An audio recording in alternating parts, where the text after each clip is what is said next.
He wants to jump 1,000 cars. Sir, you have 1,000 cars.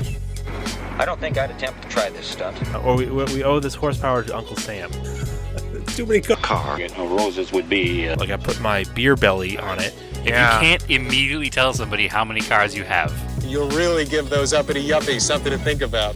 Stay on the bar. Don't go off the bar with your Bronco. 1980 Volvo horns. What's right? yeah. I want to have a man's coolant. And he's like, "Oh, I thought it'd be small. It's for a small car." And I'm like, "Yeah, but it's still an automatic transmission. They're never going to be light." it's definitely going to have to crash. Starting off with Brad buying another car. That's the West. Internet. Is this a Nigerian oil print? I also wish you drove a Tan Camry. Anyways, Anyway, that's a horrible, very horrible podcast content. very Talking about a picture. inside joke.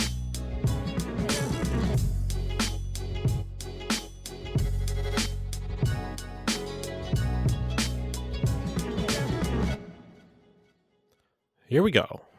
Welcome back to Auto Off Topic. How's it going, Brad? Dramatic pause there between auto and off. I like it. Yeah. I like it. It's been 2 weeks. Maybe people forget the name of the show, so you gotta, get it out there slowly. Auto Off Topic. So again, 2 weeks, Andrew. What are we doing to the people here? I don't know. Keep them waiting. What are we doing? Keep them waiting. Yeah. Listen, if you want to pay per episode, donate to our Patreon that we don't have. No. Yeah. No, we don't have one of those. No. I don't think it would make us be any more efficient because it's just based on literally the time we have to do this. You know where you can always reach us? Come hang out in our Discord. Yeah, very true. Actually, There is. I feel like it's okay to advertise that because we don't advertise a Patreon or give us money. Just come hang out on the Patreon. You can just talk to us there. That means Discord. Yeah, there's a group of people that are doing a dirt rally. There's like some dirt rally group. It's like another Discord that you have to join that we're not affiliated with, but they do like dirt. I do know that I haven't joined it yet, but today they were talking about it, and the fastest person in our Discord, who's quite fast, or one of the faster people in our Discord, is 3 minutes slower than the fastest people in that league. So I'm not sure that's really the league. Yeah, there are quote unquote aliens in that league. There are people that are insanely fast at dirt rally too. It's like usually these Eastern Europeans.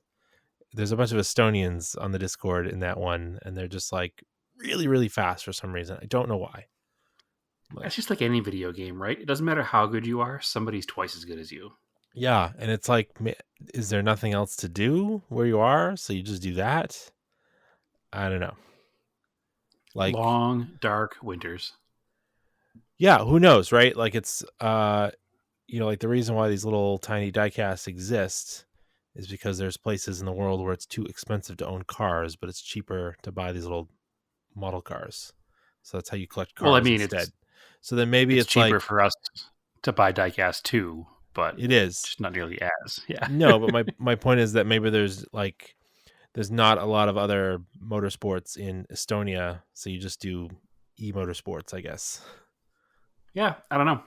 Maybe that is some like weird like secret advantage to the improvements of video games over the years that's kind of opened up motorsports to a broader crowd. I mean, that's the whole reason for the Gran Turismo movie, right? Did you see that yet? I have not seen it yet. Interesting. At this point, I'm just going to wait till I just didn't get to it, man. I'm just going to wait till it comes out on streaming, I guess, which is probably not far away.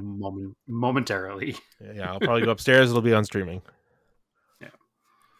No, all right. I'll hold off on the review of the movie because I don't want to spoil anything. No, I have a hard time talking about a movie without giving away everything. Not that you don't already know the basic plot, but I mean, now that we've gone down this tangent, because Discord comes from like video games, it is going to be an exciting winter because new Forza comes out in like a couple weeks. Yep. New WRC game, which replaces Dirt Rally, which I supposedly looks pretty good. So, and I think that we'll be doing a bunch of Forza and Rally stuff on the Discord.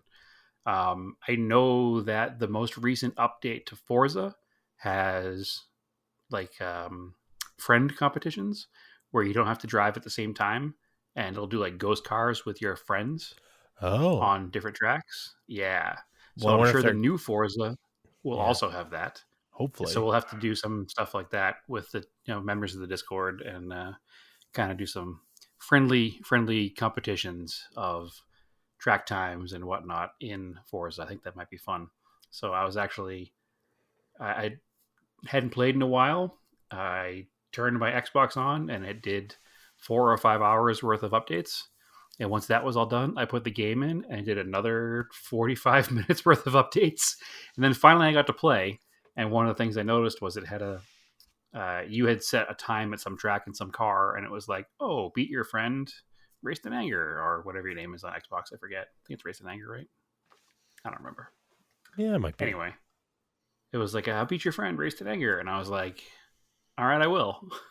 So I went out there and I drove until I beat your time. So I did. But I think that kind of stuff might be part of the new Forza, which is kind of making me excited for it. So I'm looking forward to it. I mean, obviously it's the opposite here in Phoenix, right? Like I grew up waiting for spring and hating fall, whereas now I live out here and it's like I love fall because it means winter's coming, because winter here is gorgeous.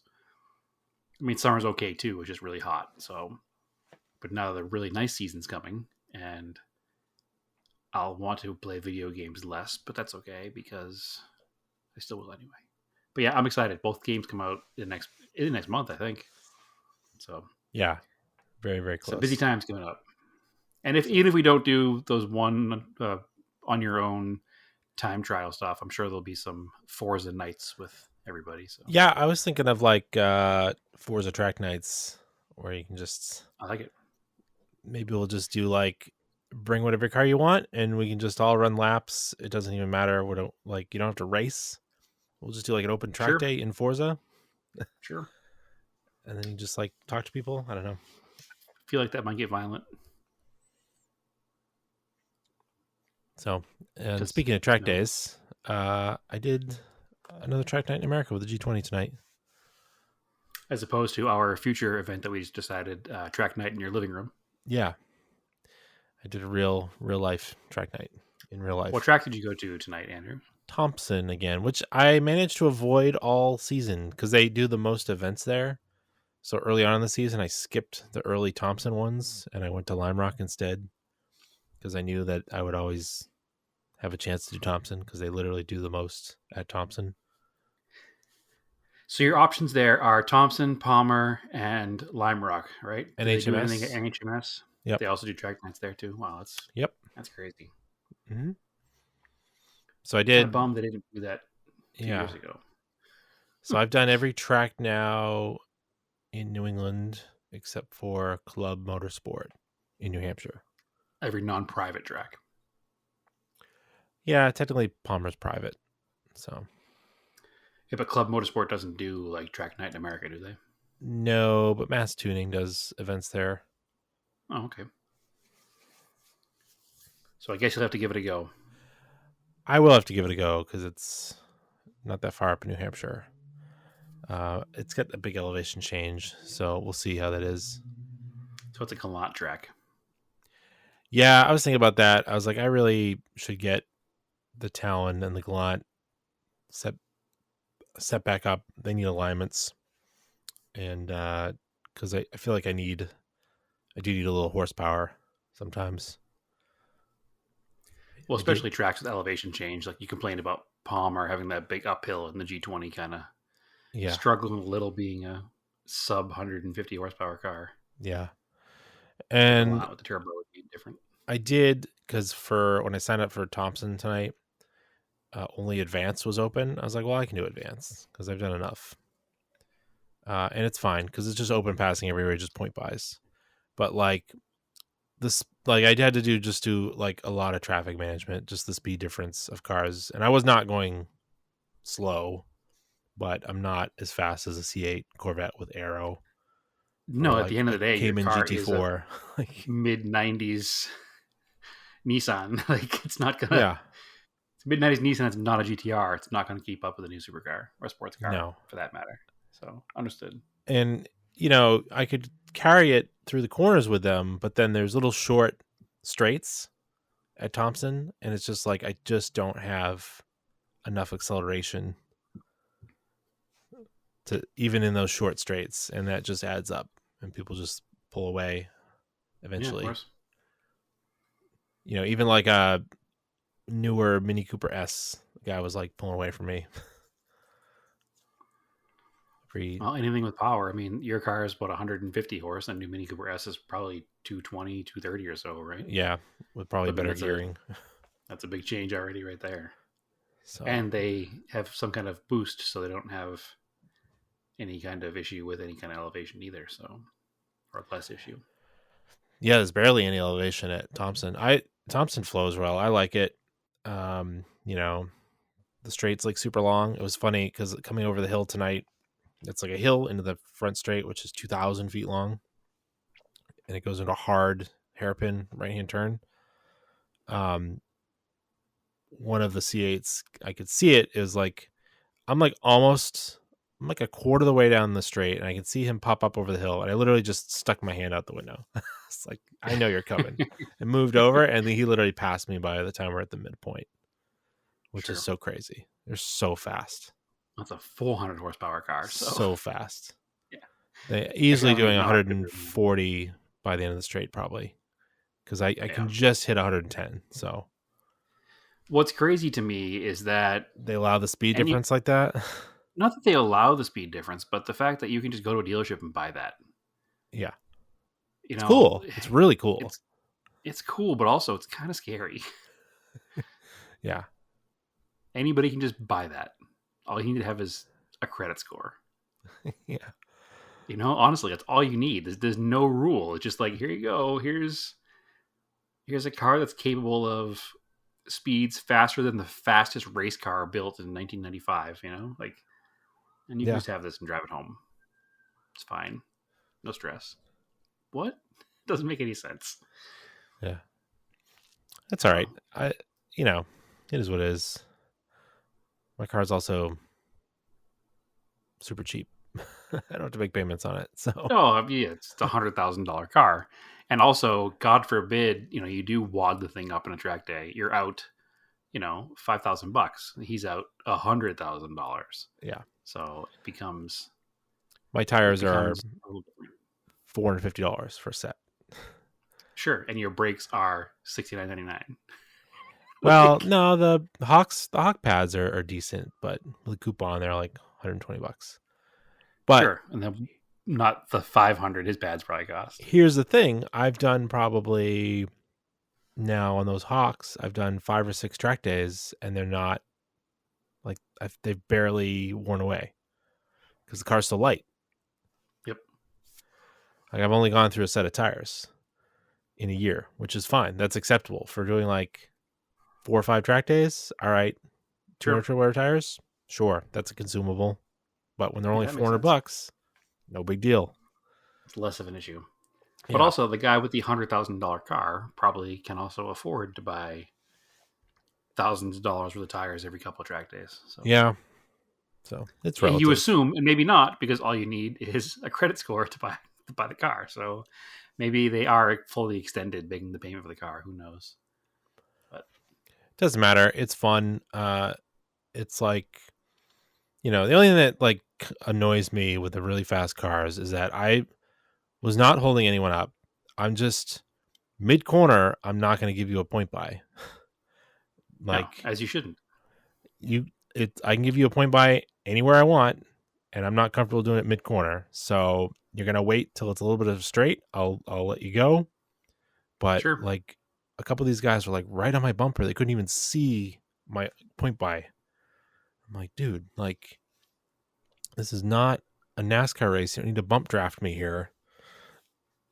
Like, just you can see the closing distance, and I know you're coming, and you know what part of the track's coming, and the flaggers aren't even throwing a blue flag at me. Like, just give me a second here, and I'll let you go. Like, super annoying. Do they allow passing everywhere? In advance, as long as a point by. Okay. And the thing is, the car in front controls the pass. So Sure. that's the rule, right? So it's like, if I don't want you to pass me in the middle of the corner, I'm not giving you a point by. Yeah, well, I mean, it makes sense because the straightaway, you know where they're going to be. In a corner, you don't know their driving skill, and if they're at almost the limit of adhesion, and you point them by, and they go past it, trying to go past you, guess what? They crash you. Yeah. So you don't want that. So yeah, I generally try to, like, there's little, like I said, there's little short sections between the corners. If I'm watching the mirror, I'm trying to watch for it. So I'm like doing the math here. I'm seeing that you're catching me. I'm just gonna let you go. I'm not gonna, like, there's no need to run up on me like I'm in the slow lane in the highway or something. Like, it's weird. But I don't know. I think it's just kind of the same thing other than the highway. Probably it's very. Yeah, you get some aggression going, but it's like, Yeah. also this is a non-time trial event. So if you don't get a fast lap, or it was also a full group. So there's a lot of traffic, like whatever it is, 20, 25 cars. So you never get an open lap anyway. You might never, you're never really going to get an open lap. So Yep. just like chill a little bit. Well, it's funny because cool. I watch that YouTube channel, the Muddy Car Mods. Yeah. And they always bring their builds out on track days after they're finished. Right. And it's the same thing I see them deal with on the channel. Like, they'll be watching the mirror and the guy's ready for a point by, and they'll give a point by, but then sometimes you're watching them and they're tied up by traffic somewhere, but they understand how it works, and it's probably the same everywhere. But unfortunately, you're always going to have those people who are just super aggressive and jerks for no reason. So, and most of them probably drive Corvettes. What? Sorry. It was a couple of Porsches and Corvettes tonight that were being really annoying. Yeah, It's probably. like, Porsches and Corvettes are probably the same. I would it's assume, like, actually.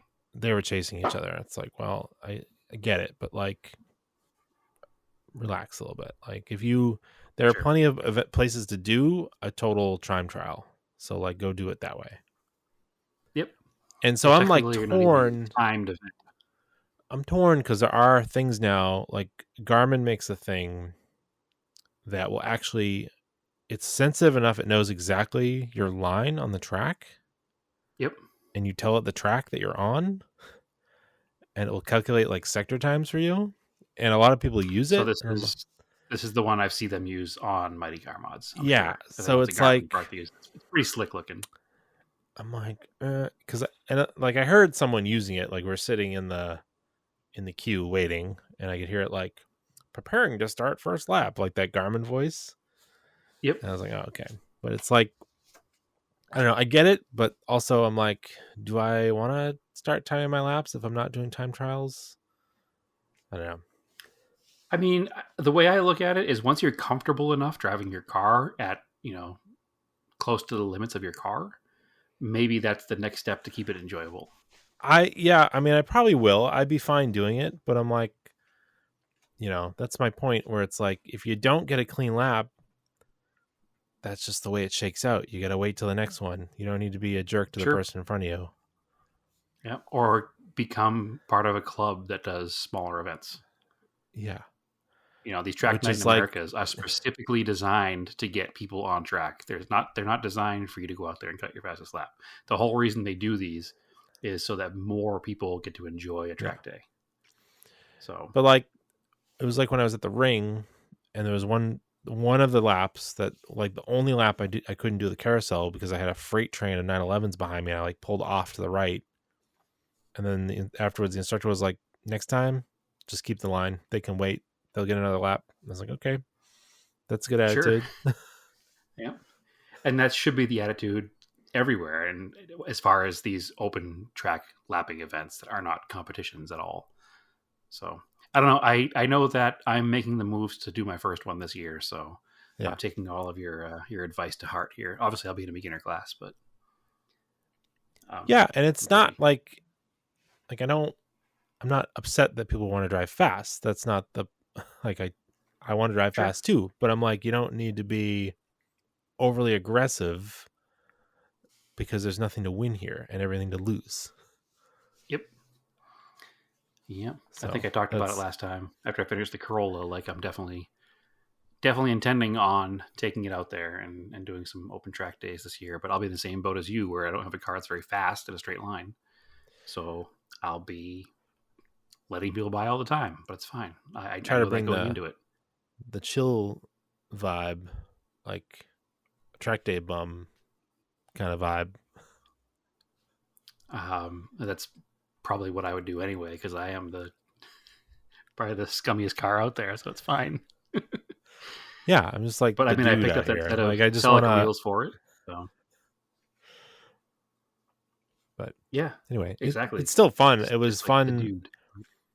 Like, so that's the thing. I was in intermediate. I was running up on people and they're holding me up. I was not having that problem now, so I'll just start doing advanced, Sure. I guess. And I don't Well, feel you like can I always was go back holding and people. forth too, right? Yeah, I could. And I don't feel like I was holding up people either, because I was just letting them buy, because I pay attention. Because that's the problem. I end up getting Yep. stuck behind someone that doesn't clear their mirrors and give point buys. And I make it a point to just hand them out like candy. Sure. It's like Halloween night in your neighborhood. Because it's, as soon as I let you go by, I generally will have an open lap.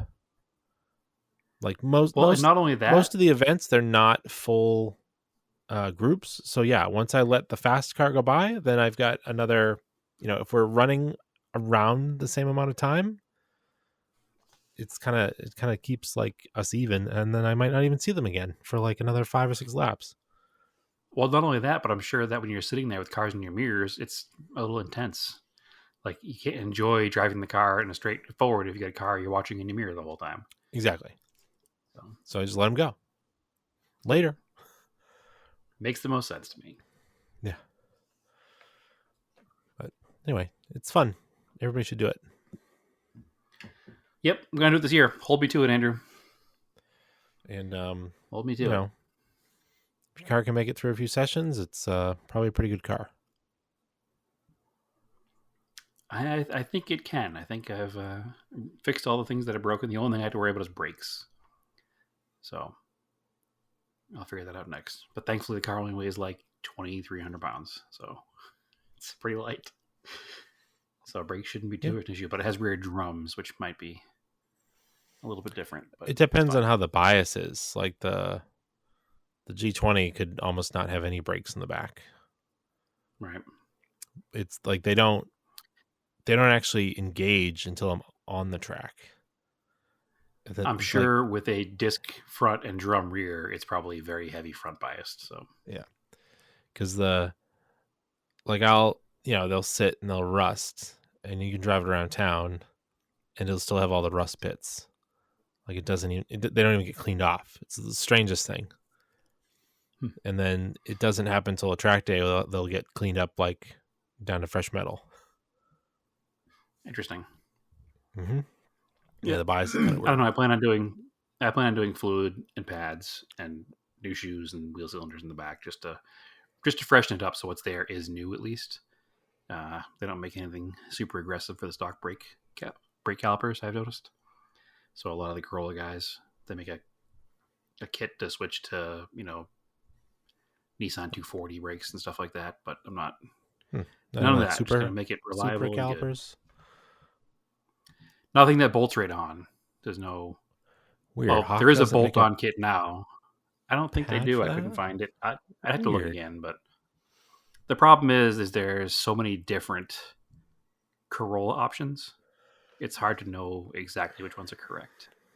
So, because the Corolla came in many different configurations over the years, so it's kind of hard to figure out. That's all right. We'll figure it out. I'm just going to do, like I said, I'll just do some stock brakes for now. And if they're not good enough, then we'll look into doing something else. But I'm not trying to over modify the car to go to a couple track days. I just want to make it so it runs good and reliable and can complete a track day. And then we'll take it from there, right? Yeah. So the G20 doesn't make sense. Yeah. It doesn't make sense to throw parts at it before you've even done the event. So, which I'm glad I fixed the step. ABS, because I was just a couple of corners. I was just getting the ABS to engage, like very lightly. So you didn't click ABS off, track line off. What are you no, driving from the exterior view too? In fact, I was reading about Forza. The new Forza does not give you bonuses for not using those anymore. They said this was to be more in line with the way modern cars are built and the way the systems are set up. That they actually give you an advantage now. Sure. All right. Even though the older cars in the game, I don't know, will the older cars have ABS in the game then? They Or probably turn would it off? because they just Yeah. don't. But if you I jump, don't know, I've always used used ABS Yeah. in the video game because there's no actual seat of the pants feeling. Yeah. So it's very hard not to know where that point is from locked up to not locked up. But So, if you jumped in a modern IMSA car, they use ABS and traction control. So 100%. not NASCAR. The modern systems the modern systems are so good. Well, doesn't new NASCAR cars have some kind of a slip control? I thought they might. I Maybe don't they think don't. they do. Other than a diff, I don't think they do. Not sure. Which I missed that last race because I didn't realize it wasn't Saturday night. I thought it was on Sunday. It was an okay race. Yeah. Wasn't the best race, the best Bristol race ever, but it was pretty. It was Because fun. what, Danny Hamlin won again? Danny Hamlin won again. Yep. Well, he So, almost. and No, Logano, wait. He almost won the week before, right? well, let's see. The first race of the playoffs was won by Larson. Yep. Then it was The Byron second again. race was won by. Was it Byron? I thought. No. It was a 2311 car, but who was it? Oh, yeah. Wasn't Ty Yep. Gibbs? Nope, he's at 2311.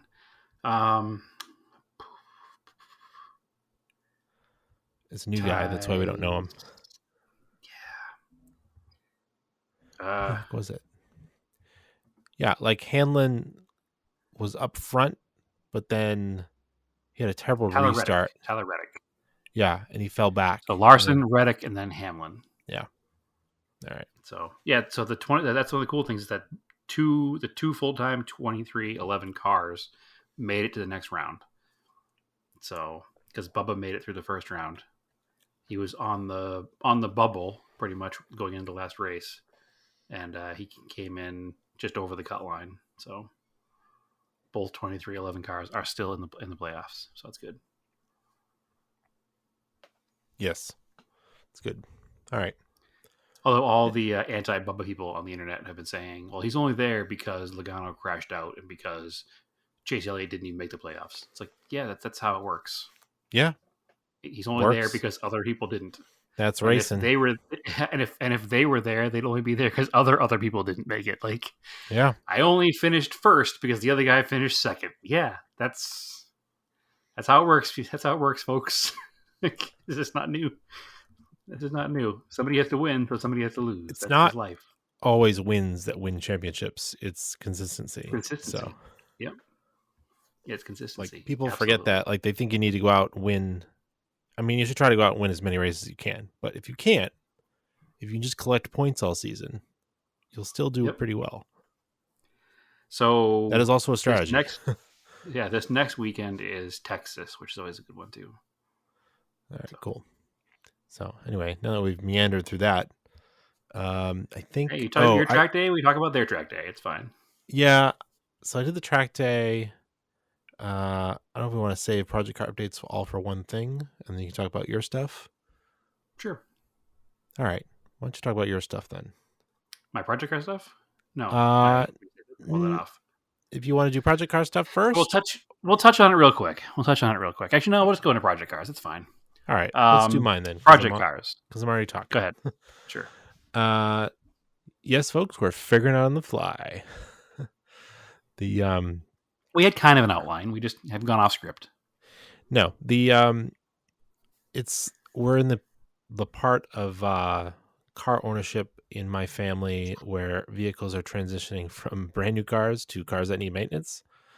So, right, my dad's Outlander needed spark plugs, which is a V6. So the V6 Mitsubishi, the intake plenum goes over one bank of cylinders. Not terribly difficult job. I haven't done it. I did it on the Montero. I haven't done it on a modern Mitsubishi V6. So him and I were doing it. We did the front first that you can get to without taking anything apart, like other than taking off plastic cover. So those spark plugs done, easy, 20 minutes. Now we need to get the back ones. So we're doing them, going along, like finding every connector, everything. Get it all disconnected, pull the intake off, do the spark plugs, get into the last one, and I'm like looking in the valley of the engine, and I see these 2 wires that are just naked ends of wires. I was like, oh, what were Like those no attached connector? to? Yep. Oops. I was like, well, what were those connected to? So we finished putting the plugs in so we don't drop anything in there. We're looking around. I had unbolted the connector for the front bank of cylinders for the knock sensor that was bolted to the intake. Completely forgot that there was a second knock sensor bolted to the other side of the intake, and that I just, as I was lifting the intake off, it was a little bit stuck. I didn't realize, and these are like 22 gauge wires, just like ripped them right out of the connector.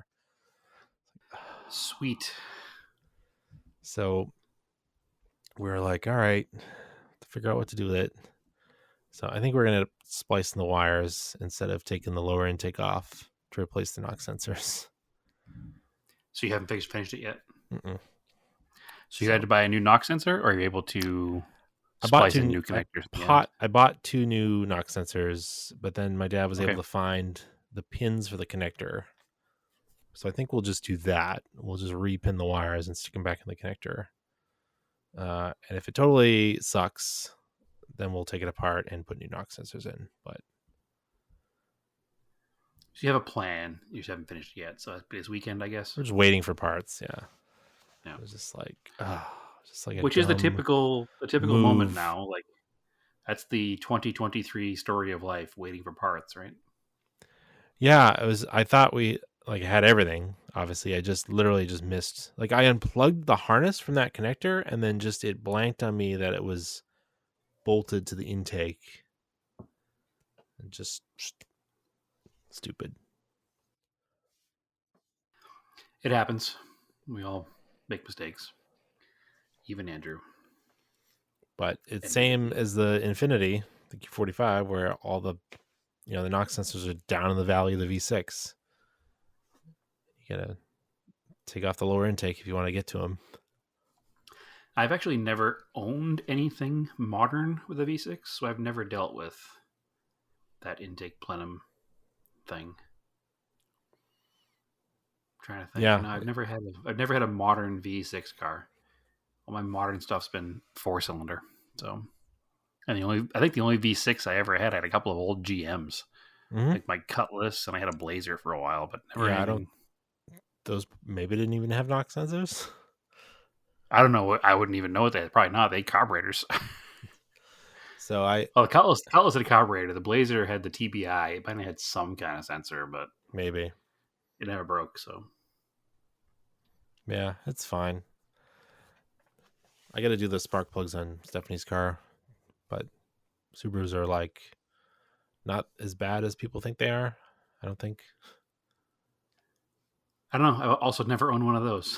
So Oh, actually, that's not true. I did own an Impreza recently, but I didn't put spark plugs in it. So. Oh, you didn't do the plugs? Yeah, those are the non-turbos are very easy. They're Okay. like, and I guess a BRZ owner was telling me to do the plugs, you actually do have to lift the engine up a little bit.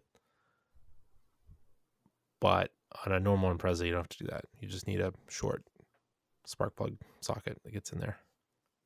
Well, I'm sure lifting the patience. engine a little bit also is not that big of a deal. You just unbolt a couple of motor mounts and jack it up a little. So, yeah, I've had to lift the engine to do some things. I know the that 91 Honda Civic I had, in order to do the timing belt, I had to lift the engine because it has to go around one of the motor mounts. So, like the motor mount goes in between the timing belt. It's dumb.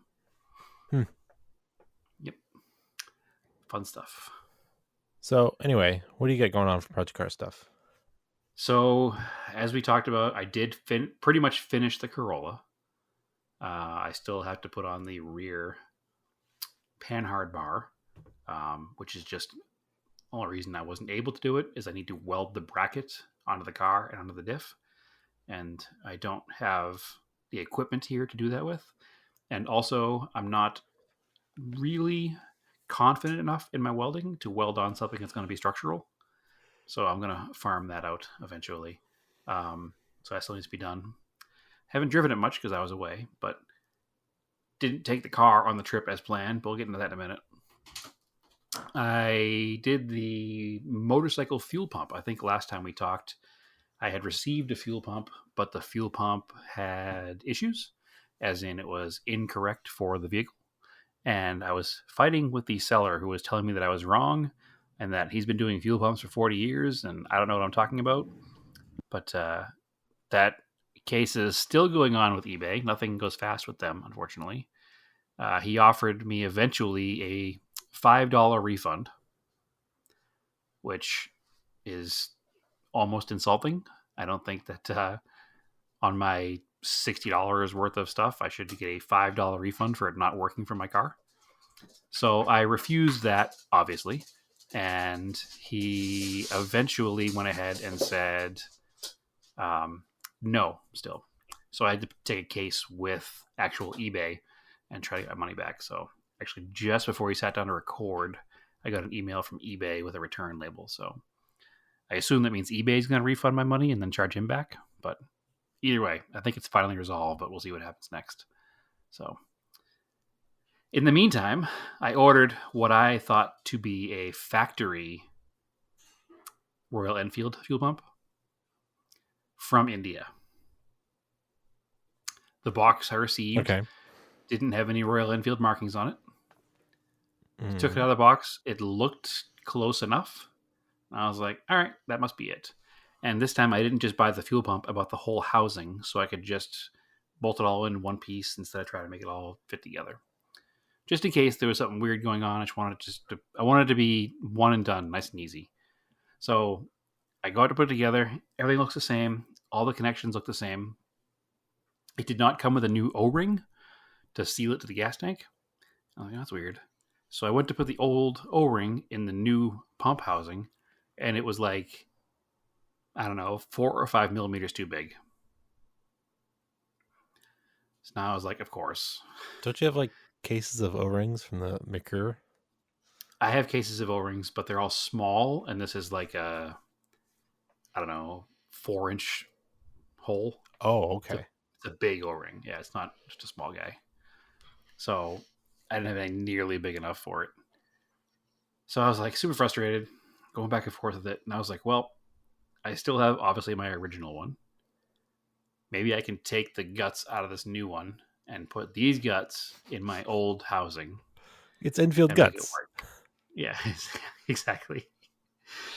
And then I'm looking at it and comparing the two housings, and the factory one has got, stamping numbers on it and like part numbers on it. And the one that I got, which was quote unquote factory, does not have any numbers on it. It was made in a factory. Yes, exactly. It was not made in the Royal Enfield factory though. So unfortunately it's not factory, but the guts did fit in the original housing. So I was able to transfer everything over to the old housing and put it all together. Put it on the bike. Put the O-ring back in because now I was using the old housing, so the O-ring was the correct size. Put it all together, put it in the bike, put the tank on, plugged in one plug, plugged in the fuel line, put the key in, clicked the ignition, no fuel pump noise. No. I was pretty much ready to roll the bike into the middle of the street and light it on fire. But then I realized I plugged in one plug, and there are two plugs. Oh, okay. So, yep, I plugged in the second plug, clicked the switch, and the fuel pump kicked right on. So Matt, just kidding. I'm stupid. Yeah, went to start the bike, and the battery was dead from my trying to start it without the fuel pump plugged in. So I charged the battery, and once the battery was fully charged, the bike kicked on, and it runs. So all is well in Royal Enfield land. I have not ridden it yet because I literally just got it together because I was away. But that is maybe after podcast tonight or at some point tomorrow. I'll take it for a ride. Slowly expanding mileage of shakedown rides? Yeah, I'll take it around the neighborhood first, I think, and then we'll go from there. I don't. I'm not going to take an adventure to Eastern Arizona before I've taken some shakedown rides on it. I don't think it'll be a problem. I mean, it's a brand new part. Hopefully, it's fine. But obviously, I've been burned by new parts before, and it's not a Royal Enfield part, so who knows? Can you like store one on the bike somewhere? Too A big. fuel pump? Yeah. Well, the problem is, in order to take the fuel pump out, you got to drain the tank of fuel. Oh. So if I'm on the side of the road somewhere, I can't really drain the fuel somewhere. So no, it's not really. I mean, I could put a spare one on the bike and have it to have it, but at the end of the day, I just tow it somewhere. It's fine. If only you bought a carved bike. You know, one of the most popular things that people in third world countries do They switch them to carbs. with their Royal Enfields is they switch them to carbs, and it's like $100 for the kit to make it from fuel tank to carbed. But I could not deal with the wrath I would receive from the likes of Jordan if I switched my fuel injected vehicle to carburetor. So, and also like it should just work, and it should these just don't work have because a- it's just stock. It's a stock. yeah, they don't have a bike. bad reputation as far as the fuel pumps go and mileage goes, and as long as you maintain them and do the valve adjustments in schedule, they'll last for. They're out there with 100,000 miles on them, so it shouldn't be an issue. So we'll see what happens. Maybe I got a bad one, and if I got a bad one, I won't have it very long. I'll put it that way. But it is what it is. It rides. It runs. I'll take it for a ride, like I said, either tonight or at some point tomorrow, or certainly over the weekend. I'm working from home right now, so I don't have a commute to use it. So it is what it is. So that's good. That's all said and done. Right before I left on my trip, when I hadn't finished the Corolla in time, I was like, you know what? We'll just take the 944. And then the day I was thinking about just taking the 944, I was coming home from 4 till 4, same place I was coming home from with the motorcycle when it died. And I stopped for fuel, and I filled up with fuel, and I drove off. And then I heard a weird noise. And then I realized that weird noise was my left rear tire was flat. Unfortunately, I was not in a place where I could pull right over, so I had to drive maybe, a quarter of a mile on a flat tire to get to a safe place to pull over. So obviously, I completely destroyed the tire. I managed to get it pumped up enough to get it to the discount tire that was around the corner. And I pulled in with my 10 pounds of air, and I said, I need a tire. And they said, we don't have any of that size. So cool. I was just planning on buying like a cheap $50 tire to get me by, right? Well, they didn't have any. So I priced out tires, and this is where the conversation is going to come up. And I'm going to invite anybody to comment somewhere. Maybe I'll put a post on Instagram they can comment on. The car had Pirelli P6000s on it. They came with the car when I bought it. I don't know how many miles are on them. They're date coded, I think 2017. So they're getting older, but they were pretty close to the wear bars. They maybe had, 3 or 4 sixteenths left. They weren't great. They were getting close to be time to replace them anyway. Well, you can date it because it's whenever the Rad 944 got the Group 4 wheels on it. Well, I can date when the tires went on the car. I don't know what the mileage was then, though. So it doesn't help me. And again, they're date coded 2017. I know how old they are. I just don't know the mileage wise between when they were put on and now. So nonetheless, they were getting pretty worn out. They're Pirelli P6000s. They're pretty much like a tire designed for Porsche people, I think, because it's kind of a weird Porsche fitment size. It's a 215/60/15, which is like shared with a 2-wheel drive Tacoma. Like it's not a normal sports car size, right? It's an awful big sidewall. It's also pretty wide for that size car, but nonetheless, they didn't have them in stock. Also, they're $360 each. What? Which it's a lot of money. So I was like, well, if I got to buy 2, it is what it is. It's not a big deal. But then I was like, the fronts are pretty worn, so I'm going to need to get 4 tires eventually anyway. So I might as well buy something else. So I started looking into what was available in a 215/60/15. And it turns out there's not a lot. The highest performance tire that I found was a Firestone Firehawk, like Indy 500. Not convenient to get in that size either. You can only get them through Firestone. You can't get them through Discount or Tire Rack or any of that stuff. They're also not cheap. They were close to $250 a piece. BF Goodrich Radial TA, because it's definitely a muscle car size. You can get those, but no, it's a muscle car tire. That's not really a handling tire either. White letters out. Yeah, exactly. And then there was a couple of off-brand, like Ohutsu, a couple other Chinese brands that I couldn't tell you the name of. And then Yokohama made the Avid Touring S in that size. So, being as both of us are Yokohama fanboys for life, I went with the Yokohama Avid Touring S. It's not a super sticky tire, but it's also not a terrible tire. I don't think that it's too compromised. The car is transformed from the old Pirellis that were on it. I don't think I realized how bad those Pirellis were as far as the everyday driving of the car. Tires the same size, 215/60/15. Car does not have power steering, and it was actually exhausting to drive it before with those tires on it. With the Yokohamas on it, it steers so much lighter. It feels much more normal to drive around town than it used to. In fact, I highly hope that next time you come and visit, you get a chance to redrive the car with different tires on it, because one of your complaints was how hard it was to steer. It makes a huge difference in the car. It's a very different experience now. So I pulled them up on Tire Rack. Okay. They only make them in 3 sizes. What's this? The Pirellis or the Yokohamas? Pirellis.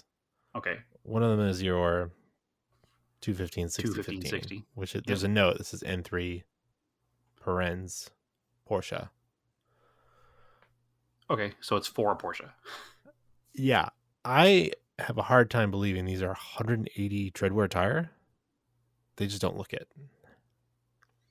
They weren't that sticky either. Ugly tread design. Yeah, and they weren't that sticky. 180 AA is like super sticky. Yeah, they were not. Like 200 is like what my Falcons are. And also, I've road tripped this car a bunch on those tires, and if they were a true 200 or less treadwear, they would have been gone a long time ago. Yeah, so, these are weird tires. And 4 tires is $1,400. Yeah, so much money. And they're super ugly. They look good in the car because they look period correct.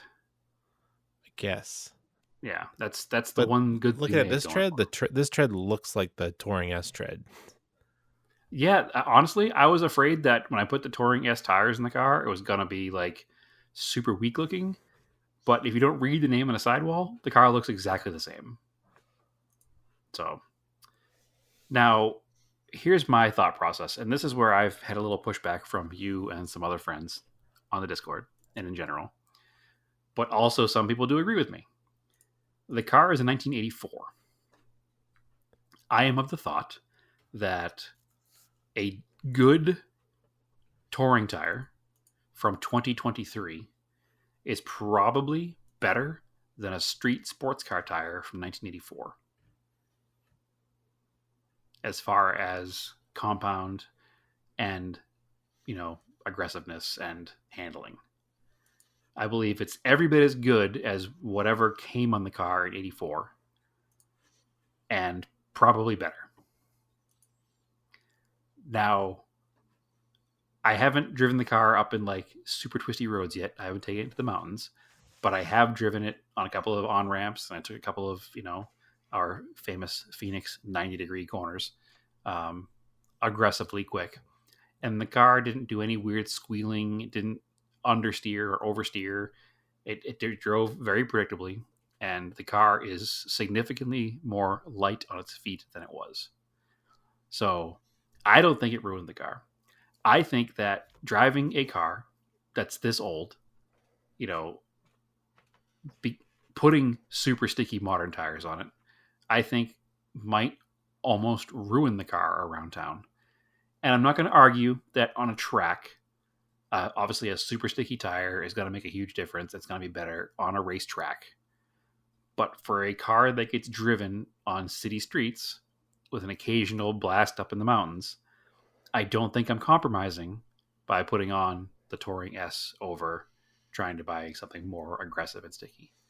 And then at the end of the day, the difference between $109 a tire and $1,400 for 3 tires is huge. I honestly think the problem now looking at these like on Tire Rack is that Pirellis are crap tires. Like they are junk tires.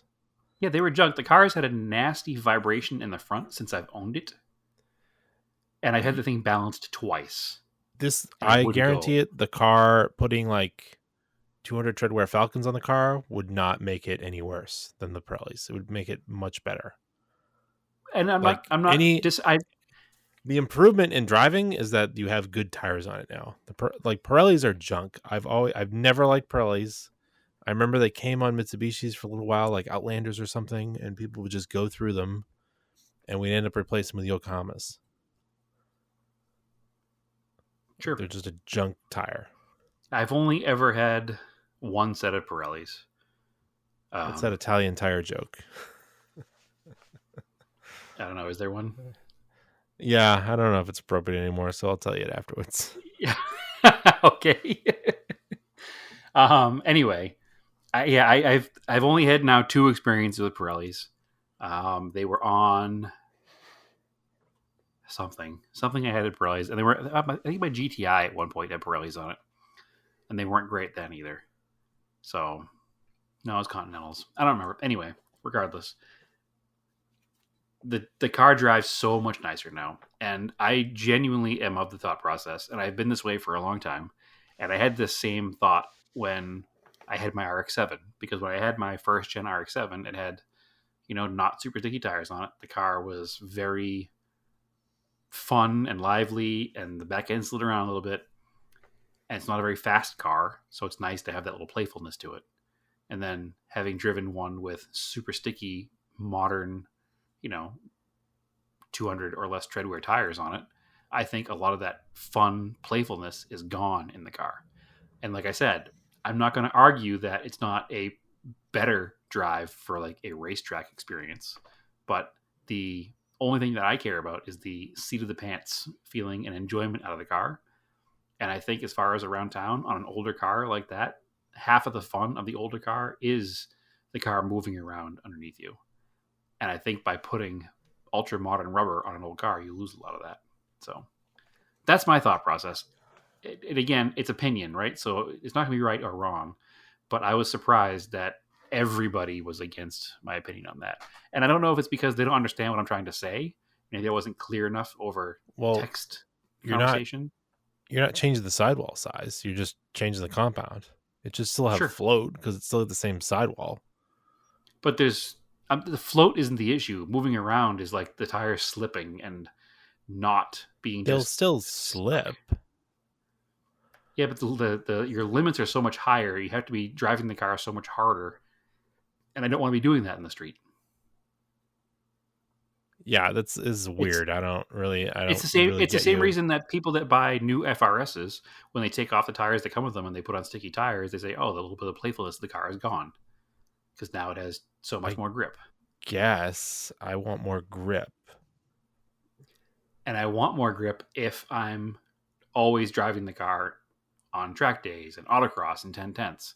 But I don't want more grip if I'm driving a car on the street. It's the reason that I prefer a narrow body Starion to a wide body Starion, because the car has more more movement, more emotion, more fun. It just makes the car more fun to me than having just the ultimate grip.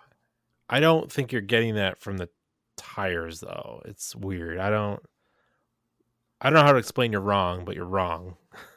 See, I don't think I am, and I've experienced this time and time again. The RX-7 is one, Starions are another. Like I've driven them with RX-7 had standard tires from 1984 on it. They were a little newer than that, but still, it was more fun when I had more slip and give than one that doesn't have that. It's my opinion. I don't think you would find that with like a set of Azenas is not as sticky as you think it is until they're hot. If you're just driving around, they're not like so much grip you're going to traction roll the car. Well, ultimately, at the end of the day, I made the best choice I could for the car in that size that was available. I think the majority of it was that Pirellis are very bad tires. Sure. Yeah, because there's no way that should have been harder to steer. Because putting 200 treadwear tires on my cars has not made them harder to steer. Yeah, I don't know why it was. I don't know what the big difference is there. It steered like it had flat tires, and they would have air in them. Sucked. Yeah, they had 32 pounds in them. Yeah, they were overinflated a little bit just to make it easier to steer. Yeah, no, that shake in the front end is gone. The car is much easier to drive. And again, I think that given the choices that I had in that tire size, there isn't much available that's higher performing than a touring tire. Which is weird because there's 600 treadwear. Yeah. But I think by going with that, I made the right choice for the car. I think it suits the car. I think it suits that era of car. I think that it's probably closer to what the car was new on the tires that it came with new. So that's my own unprofessional opinion about the car. And I'm the guy that owns the car and has to drive the car. And I think I'm satisfied with it. It is what it is. So, and that's the bottom line, Andrew. That's where I'm at. So why'd you put nice tires on the Eclipse then? Because the Eclipse is a 90s car. It's different. There's literally not much difference. Yeah, the tire technology in the 90s was a lot better than tire technology in the early 80s. I suppose the 944 has Beetle suspension, so it's really a car from the 30s. It has Volkswagen Rabbit front suspension and Volkswagen Beetle rear suspension, so it's fine. Yeah, so it's from the 30s. Yes, 100%. Half 30s, half 70s. Yeah. But nonetheless, I don't think I ruined the car by any means. And if anybody wants to deal with it, they're more than welcome to buy me stickier tires. But I am content with tires that are on the car. They look error appropriate, they feel error appropriate, and the car drives nice. And I'll probably use it more now because it's easier to drive it around town. And it was not easy to drive around town before. So that's all I'm going to say about that. Yeah. I'd have to change wheels to get a stickier tire that wasn't a Pirelli, basically. Like, I don't know what a BFG Radial TA treadwear is, probably also 600, right? So I'm pretty sure this is the same size that's on the Q45. It could be. They're huge. They're a really big tire for a really small car. Because I wanted to keep those 15-inch meshes because they look better. Yep. But yeah, it was really hard to find the right size, and nobody makes a V-rated tire in that size anymore, which is what the car would have come with. Sure. Yeah, these are S or T, I think. It's a T. Yeah. So, yeah, it's Avid Touring S, but it's a T rating. So you can only go to 118 miles per hour. I don't think I'll ever drive that car anywhere near there, so we're going to be all right. That's probably somewhere around the top speed, actually. If I had to guess, somewhere around 120 is probably it. So, all right. What else we got? As far as project cars go, that's it for project cars. Given my history lately with newer vehicles, hopefully this one doesn't turn into a project car. But our Maverick is built. Oh, yeah. Our Maverick is built. We were not affected by the UAW strike, thankfully. It was built at the Hermosillo plant in Mexico. which is it is a union, but it's a different union. And it's So it at was not the affected. it's like at the distribution area, isn't it? It's at the distribution area now, which is about 7 miles from here, in El Mirage, Arizona. So the train tracks go through there, and they unload all the new cars off the train cars, and they load them onto the delivery trucks and bring them to dealers. So our vehicle should be somewhere between there and the dealership right now, is my hope. So we'll have that very soon.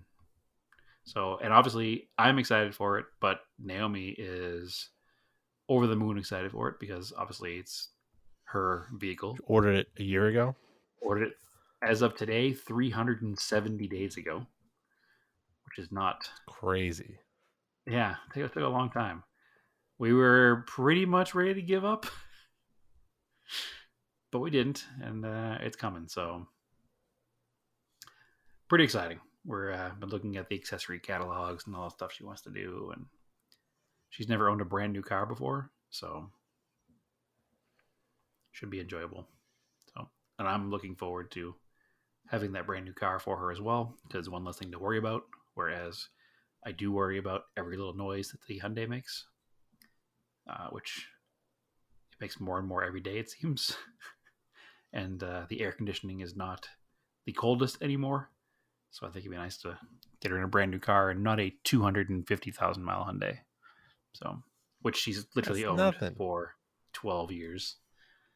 So, I mean, hopefully the Ford lasts just as long, right? Got to get your money's worth out of that car. She certainly did. Certainly did. It's not going far. I think it's staying in the family, going to a younger driver. So we'll still see it around. But nonetheless, at least it's almost done here. So, and we were glad that they actually did get her in on a 2023 Maverick, because the color that we had ordered was discontinued for 2024. And if you had to reschedule a 2024 order, you would have had to get a different color. So, exciting times. So I took a road trip last week, Andrew. Yeah? I did. Did about 3,200 miles in 10 days. Whoa. Which, well, that's not a lot when you think about it. It's driving across country is about the same. You can do it in 2 or 3 days, right? So we meandered. But we flew to Seattle. We rented the car enthusiast choice. Yeah. Of course, a Nissan Rogue. Certainly what we all dream of driving. Before I get into the trip, quick car report. It wasn't terrible. Quick. And maybe by saying that, you'll understand why I don't care about tires anymore. Okay. Yeah. I mean, clearly, you're broken. It wasn't terrible. It did car things as a car should. As long as you didn't get into the gas too hard, because then the CVT did its Nissan Jatco CVT thing where it just kind of didn't know what to do. And the revs were just up and down all over the place while it tried to figure out how to accelerate. That being said, I think the only reason I genuinely enjoyed it is because the CVT would kick down to a really low gear ratio, and it was a turbo motor, and it spooled up and made turbo noises at lower RPM. So it was kind of entertaining on the twisty roads, only because you had that little turbo sound, even though it's only a 3-cylinder. But didn't realize they made a 3-cylinder in those. But yeah, they're a little 3-cylinder, 200 and some odd horsepower, turbocharged driveline. So it makes cool noises, even if it's not tremendously powerful. But it did its job. It also got like 36 miles per gallon. So it was pretty effective in saving us money on the trip. So we flew to Seattle, right to the Rogue. It wasn't my first choice, but our options were Rogue, I think a Dodge Caravan, or a Nissan Frontier. Ideally, I would have taken the Frontier, but we had luggage and whatnot, and you can't secure luggage on a road trip in the back of a Nissan pickup truck. So we went with the Rogue instead. So Gone rogue. yeah, it's amazing. Like one of those things, like you don't realize how many Rogues are on the road until you're driving one. And I don't know, just because we were in touristy areas and they're all rental cars, but there were a ton of Rogues. And we made jokes about going Rogue or Star Wars, the whole trip, of course, because it's just what you do when you're a car nerd and a nerd in general, and you're in a car called a Rogue. But it did car things just fine. It had air conditioning, it had Android Auto, and it's all you really need, right? And fuel efficiency for a 3,000-mile road trip. So anyway, we got in the car, we drove it to Canada. So we started our trip over the border in Canada, in British Columbia, at a place called White Rock, British Columbia. Had delicious dinner there. Happened to chance into the local cruising scene. There was a ton of lowriders, a ton of muscle cars, custom motorcycles, air-cooleds, all kinds of cool stuff, just like cruising up and down the beachfront there. If you didn't tell me I was in Canada and told me I was in LA, I would have not questioned it based on the cars that were there. I did not know that Western Canada had such a wild, like, lowrider scene. We probably saw 30 lowriders just out driving around. That's more than I see here in Phoenix on any given car show day. So that was kind of cool. Drove back over the border. Pretty quick, easy drive over the border from Canada into America. Did that, went back up a little bit north around the whole edge of Washington through the state parks. Met up with a friend of the podcast and Discord member just outside of Aberdeen, Washington. I forget the name of the town we actually had dinner in, but it's next door to Aberdeen. Aberdeen, Washington is famous for being the home of Kurt Cobain. And in fact, when you drive into town, there's a big sign that says "Come as you are" underneath the city name. Okay, fair enough. They've definitely leaned into it. We were able to drive over the bridge that crosses the muddy banks of the Wishka that is sung about in Nirvana songs. So that was kind of cool. Not the world's biggest Nirvana fan, but it's neat to kind of have that little bit of history while you're there. Drove down the whole coast of Washington. I don't know how to describe any of this, Andrew, other than if you haven't done a Pacific Northwest road trip, anybody listening, you should do it. The scale of everything is impossible to describe. Just pick the US 101 combination route from north to south or south to north and prepare to be amazed at every turn. The roads in coastal Washington were amazing. I definitely wish I was not in a Nissan Rogue. I wish I did get the Corolla done in time and got it up there because, man, what a fun set of roads the whole way down the coast. It's all twisties, all switchbacks.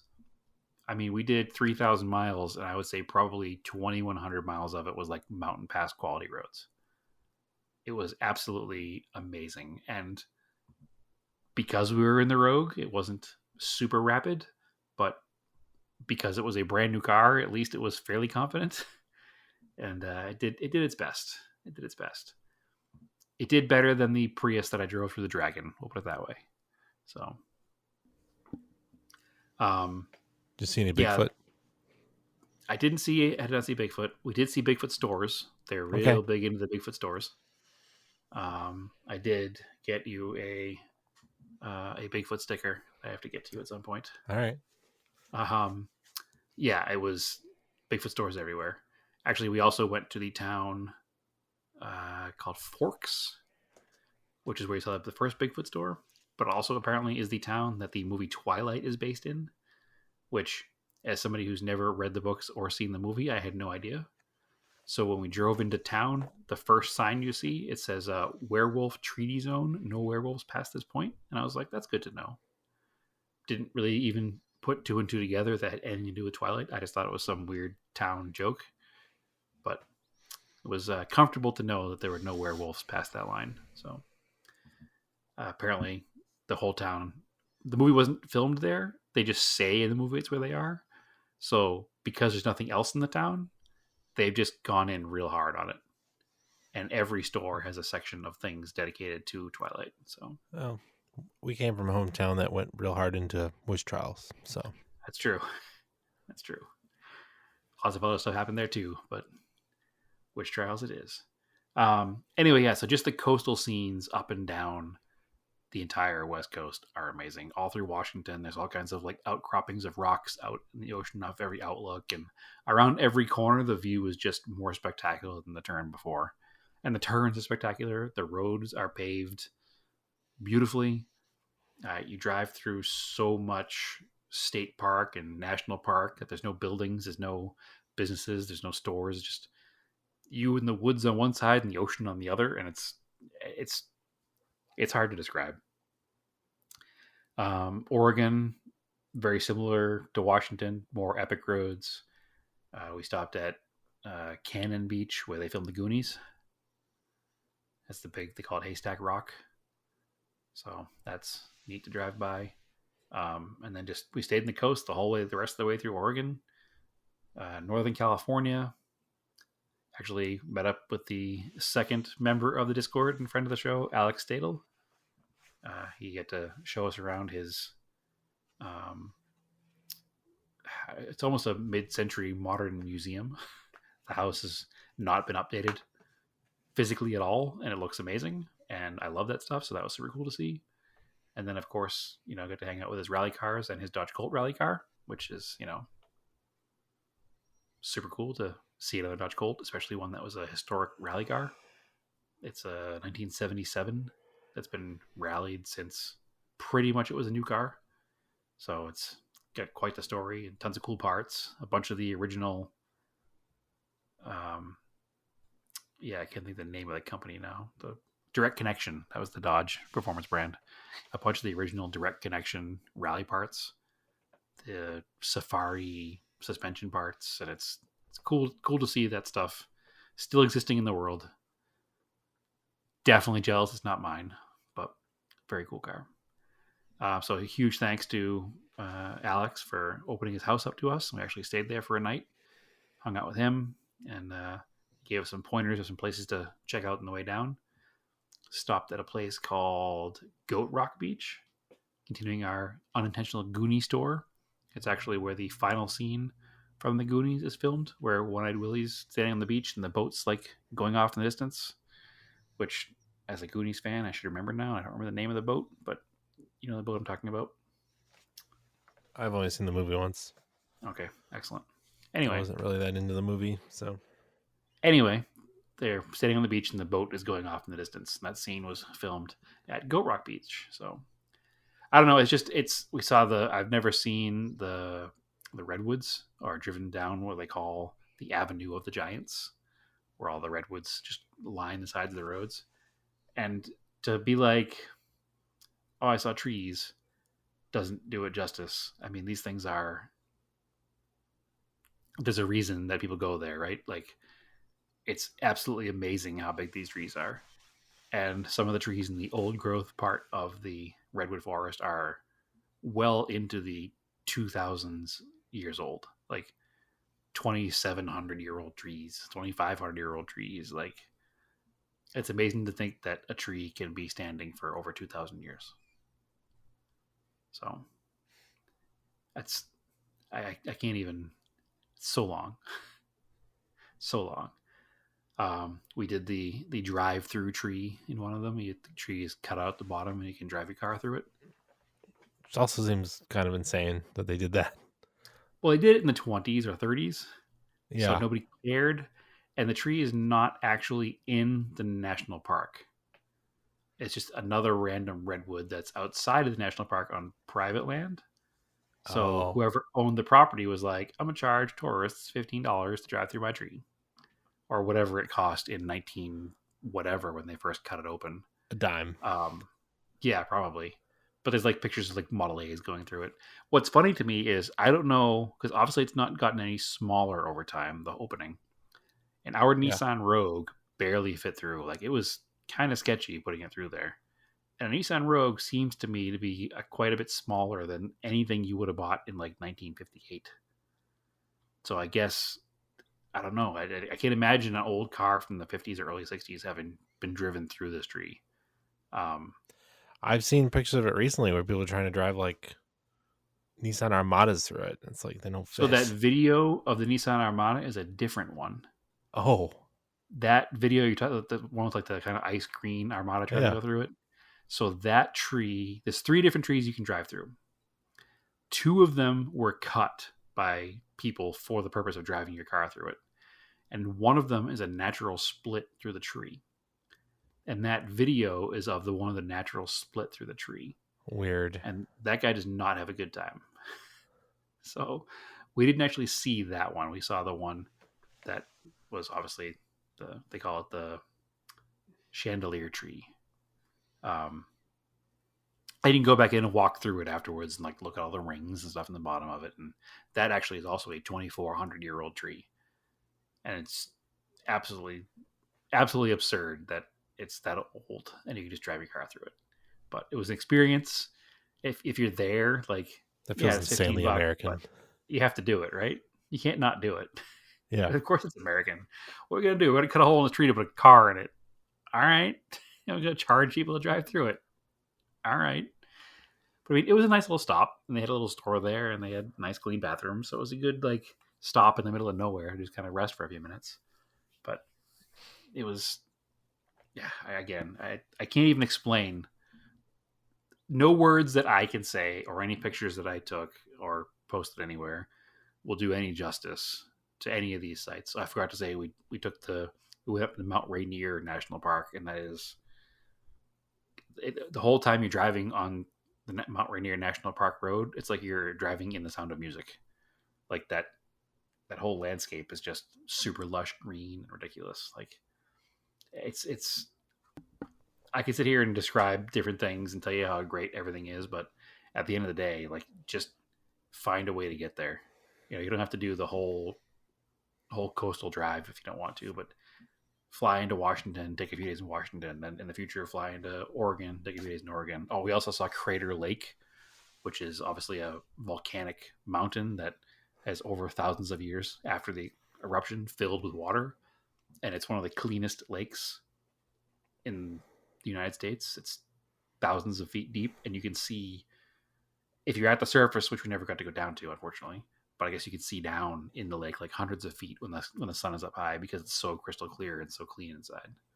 So it's, I can't even describe it. It's just find a reason to get up there, find a reason to see it.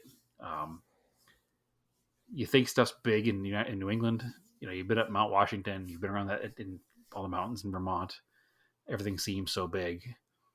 Go out west, it's all so much bigger. Why do you think people think there's a relic hominoid animal running around out there? Yeah, absolutely. And they definitely lean hard into that out there too. There's so many little Sasquatch things. Because it's like it could hide out there. Sure. There's multiple not related to each other Sasquatch coffee shops. Like they're just, everything out there is Sasquatch something. The restaurants serve quote unquote Sasquatch burgers. Like it's just it's their thing. And you would enjoy that factor of it immensely, I'm sure. I think I want to be a believer now too, like just from being there. Like it's such a cool spot. Like anyway, we continued on down through California. Unfortunately, we couldn't do 100% of the coastal road because of a rock slide near Big Sur. So the one is closed down near Big Sur for a few miles. So we had to go inland and out around for a little bit. We've both been through Big Sur. We've been through Big Sur together, so it wasn't the end of the world. But couldn't quite complete the whole Excuse me, coast to Big coast Sir. on the coast. Yeah. Why you be rude, Big Sir? But anyway, we kept driving south. And actually we went all the way into Tijuana. What? So yeah, we figured we started in Canada. We're all the way in San Diego. We might as well go to Tijuana, right? Yeah, I We're guess. that close.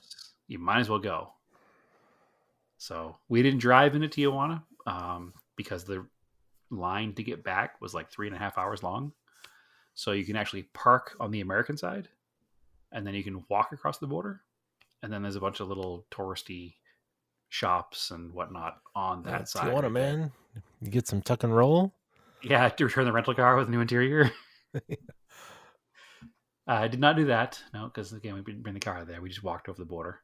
And it was an experience. I don't want to get too political on the show, but obviously everything you hear about everything being scary and terrible, it's not. It's fine. Well, Tijuana's all touristy.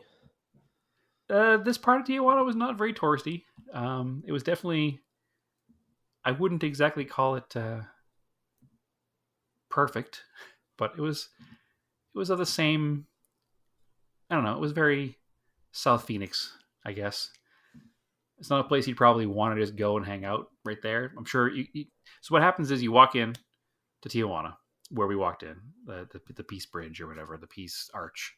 You walk in, and the second you get out of the building and into Mexico, you're just inundated with lines of cabs. And they're all just trying to get you to get in their cab to go to whatever touristy spot you want to go to. So we didn't do that. We just kind of stayed, walked around that general area. But there's only like one block right there where you even would walk to anything because it becomes residential immediately. So we didn't go to the touristy part of Tijuana. Unfortunately, we went to the other border crossing because A, it was closer, and B, there was less of a wait to walk back into the United States from going to the other one. So unfortunately, what we didn't factor in when we went in there was that we were there on Mexican Independence Day. Oh. So there were a lot of people trying to get back. So even the walking line was like a 2-hour line to get back to the United States afterwards. So is what it is. It was fun. I've never been into Mexico, so now I can say that I did 3,000 miles, 3 countries in one road trip, which in 10 days' time in North America, you couldn't get to any more than 3 countries. So I did it all. 3 states, 3 countries. And then I guess 5 states if you count the province of British Columbia, and as Tijuana the city, or is that the city, right? It's not the, I forget what state of Mexico that is. But nonetheless. So yeah, we finished the road trip portion of it, I guess, in Tijuana. Got back to the car, checked the odometer. We'd done 2,800 miles, but we were still in San Diego.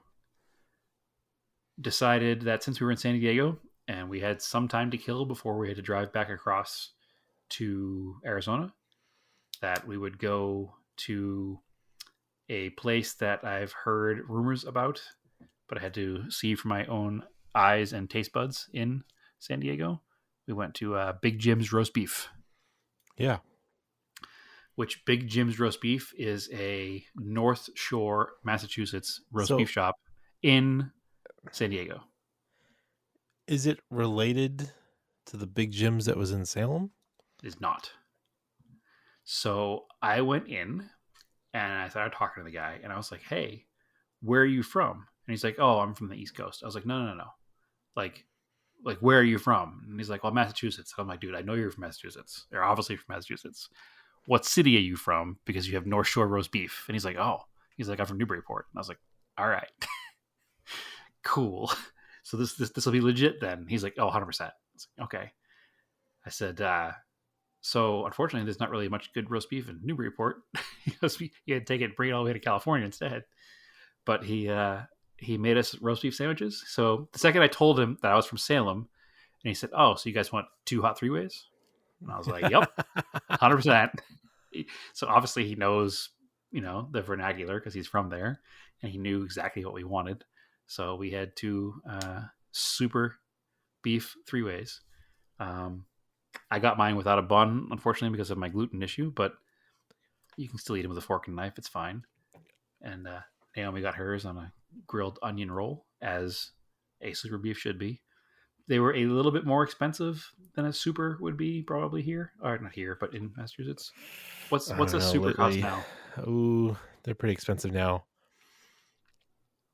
It cost you like Say with the 12 to Jamie's 14 tomorrow. bucks. Okay, so it's the same money then. It was $13. Mm-hmm. So, but 100% worth it.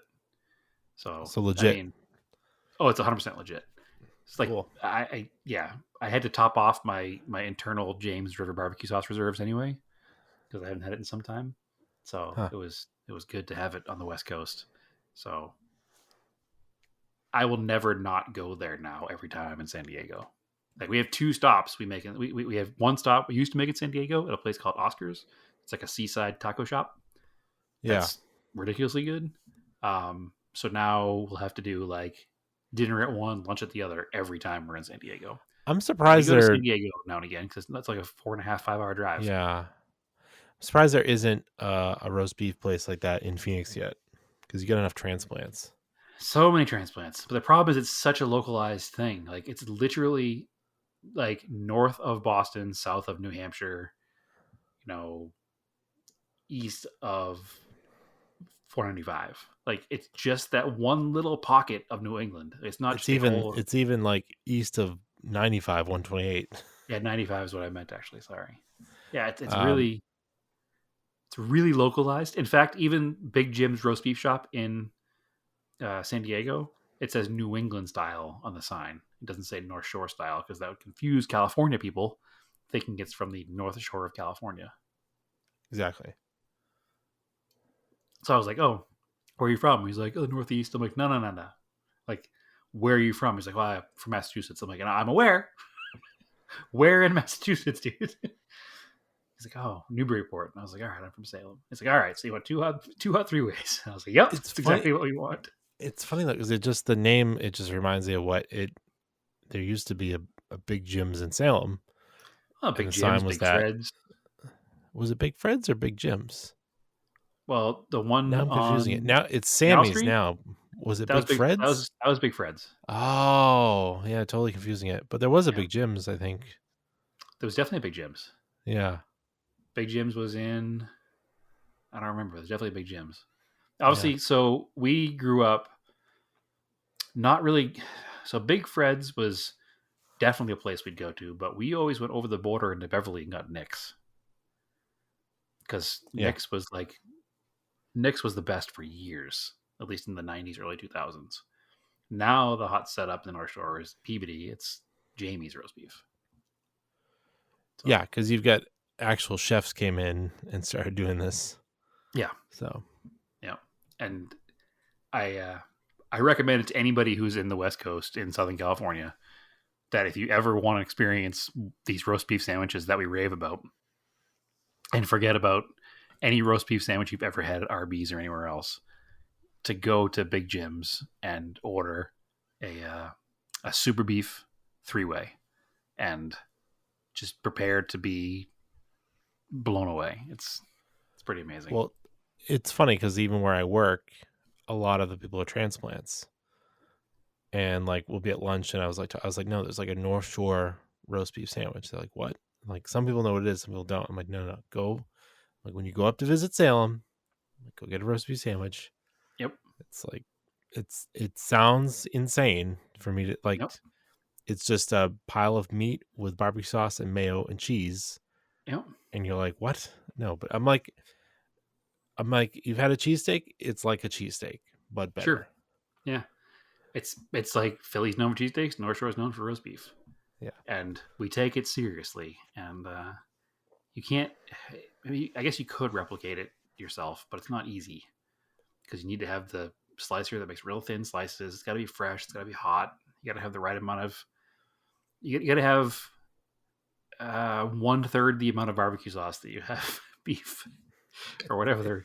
Sauce to bun ratio, beef to bun ratio. Yeah. It's a lot. And if you want to know how serious we take it, you have to join the North Shore Beefs Facebook group, and then you'll see how serious it gets. Yeah, or don't. It's pretty toxic. It's the Star Wars Cantina. Yeah, it's pretty toxic. I wouldn't recommend venturing into those waters if you're not serious about it. But if you're ever in Southern California, in San Diego, or northeast Massachusetts between Revere and Gloucester, go somewhere, order a roast beef, and your life will be forever changed. So I've had half joking, half serious conversations with another friend here in Phoenix who's from Malden about opening our own roast beef restaurant. But it's not really my passion to run a restaurant, so no, we'll never have it. No. But we both miss it tremendously, so. Well, anything else? No, we've gone for like an hour and a half, and I think we should probably shut it down right about now. All right. So on that beef, where can they find you, Brad? Driving to San Diego to have roast beef sandwiches. It's No, only they can 4-hour find. drive. I mean, we got back, and I was like, next weekend we're driving back for more roast beef. They can find me on Instagram at TSISS350. I just posted actually some pictures from this trip today. And they can find me also on Instagram on the Auto Off Topic page, where I haven't posted much at all and should, and Scale Autocast, where I have been posting diecast content at least weekly, trying to go more often. Where can they find you, Andrew? Find me, Raced in Anger, on Instagram, and that's about it these days. That's where I'm most active. And our Discord. And Discord, more importantly. We've pushed the Discord quite a lot. Send us a message on Instagram, either through any one of our, so my account, Brad's account, or the Auto Off Topic account, and we'll send you a link to join. Or even the Scale Autocast account. Doesn't matter. Send us a message. We'll get to you. And maybe next road trip, I'll come have dinner with you. Yeah, Brad needs more people to crash at their house for road trips. So come join our Discord. Seriously though, I cannot thank Alex enough for having us stay at his house one night. It was lovely to meet his dogs and see his whole property, and I can't thank Miles enough for coming out to dinner and having dinner with us and treating us to the local dining fare of the Aberdeen, Washington area. So it's truly amazing to think that all this is built from this little podcast. So fully enjoyed it. Anyway. All right, cool. As always, keep yours analog. Aim for the roses.